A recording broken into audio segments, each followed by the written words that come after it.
Hello friends, स्मार्टो systems की PHP series में आपका स्वागत है। पिछले सेशन में हमने फीचर्स की बात की, बेनिफिट्स की बात की। इसके अलावा हमने देखा पीएचपी को कहाँ प्रैक्टिकली यूज कर सकते हैं। इस सेशन में हम बात करने वाले हैं पीएचपी एग्जैक्टली काम कैसे करती है। हम इन सब चीज़ों की जानकारी इसलिए ले रहे हैं ताकि जब हम पीएचपी के साथ काम करना शुरू करें तो हमारे लिए पीएचपी के पूरे प्रोसेस को समझना आसान रहे और हम आसानी से पीएचपी को प्रयोग कर पाएं। तो आइए देखते हैं इस पूरे सेशन में पीएचपी कार्य किस प्रकार करती है। सबसे पहले मैं यहाँ पे आपको राइट हैंड साइड दी गई 3 इमेजेस दिखाना चाहता हूँ जिनके साथ नंबरिंग की गई है। सबसे पहले 1 नंबर, आप पीएचपी की किसी वेबसाइट को एक्सेस करने के लिए URL टाइप करते हैं। जैसे यहाँ में मैंने www.youtube.com टाइप किया है।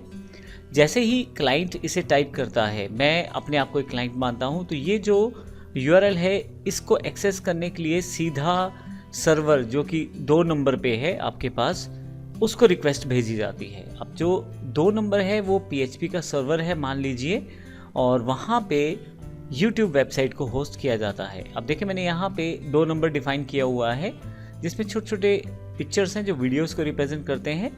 ये डेटा जो है MySQL में भी हो सकता है जिसमें फाइल्स को रेफरेंस किया गया है। अब सर्वर को अगर MySQL से भी डेटा लेना है तो वो ले सकता है, और जैसे ही उसे डेटा मिलता है वह PHP स्क्रिप्ट्स को एग्जीक्यूट करने के पश्चात जो HTML कोड अवेलेबल रहेगा उसे क्लाइंट के पेज पे भेज देगा, जो कि तीसरे स्टेप से दिखाया गया है। अब यदि यहाँ देखें तो आउटपुट आपके पास यहाँ पे अवेलेबल है, और यहाँ पे छोटे छोटे वीडियोस को रिप्रेजेंट किया गया है आपकी क्लाइंट के पेज पे। तो इस तरह से हम एक प्रोसेस के साथ PHP के साथ बनी हुई वेबसाइट्स को एक्सेस करते हैं। बेसिकली वो अपने सर्वर पे रहती हैं। आइए अब यहाँ पे लेफ्ट साइड पे दिए गए पॉइंट्स को एक बार चेक कर लेते हैं। सबसे पहला कार्य क्लाइंट की तरफ से है, वह PHP की वेबसाइट का URL टाइप करेगा। जो भी URL उसने टाइप किया है ब्राउजर उसको रिक्वेस्ट मानते हुए वेब सर्वर के पास भेजेगा। वेब सर्वर अलग कंप्यूटर है जो अलग जगह पे स्थित है। हालांकि जो हम एग्जाम्पल करने वाले हैं आने वाले सेशंस में, उसमें हम अपने ही कंप्यूटर में सर्वर बनाएंगे सॉफ्टवेयर के साथ। अब वेब सर्वर के पास जब रिक्वेस्ट आती है तो वह URL चेक करता है, और यदि किसी PHP स्क्रिप्ट को उसमें कॉल किया गया है उस वेबसाइट के साथ तो उसे एग्जीक्यूट करता है। अब डिपेंड करता है कि यह रिक्वेस्ट किसी डेटा से कनेक्टेड है या नहीं। मान लीजिए आप किसी वेबसाइट पे लैपटॉप खरीदने जाते हैं तो आप रेट कंपेयर कर सकते हैं। आप वहाँ पे रेट के क्राइटेरिया को सेट कर सकते हैं, जैसे आप मिनिमम और मैक्सिमम अमाउंट सेट कर सकते हैं। ऐसी इन्फॉर्मेशन को एक्सेस करने के लिए मुख्यतः MySQL डेटाबेस को प्रयोग किया जाता है बैकएंड में। तो अगर हमारे सर्वर को MySQL से कोई इन्फॉर्मेशन लेना है तो वह उससे लेगा।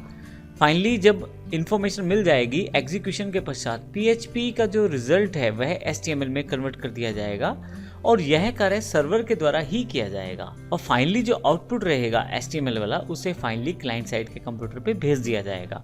तो इस तरह से PHP हमारे पास कार्य करती है। और आने वाले सेशन में हम ये भी देखेंगे लोकली हम किस प्रकार से सेटअप कर सकते हैं, जिसमें एग्जाम सॉफ्टवेयर का प्रयोग करने वाले हैं, एक ब्राउज़र का प्रयोग करने वाले हैं, और देखेंगे किस प्रकार से हम आसानी से PHP को अपने लोकल कंप्यूटर पे रन कर पाएंगे। लेकिन इससे पहले कि इस सेशन की तरफ बढ़े, हम अगले सेशन में देखेंगे PHP जो बाकी टेक्नोलॉजीज़ के साथ कार्य कर सकती है, जैसे HTML है या MySQL है, तो PHP का रोल एग्जैक्टली क्या बैठता है इन सब के साथ मिला के। तो अगले सेशन में हम इसकी जानकारी लेने वाले हैं। धन्यवाद।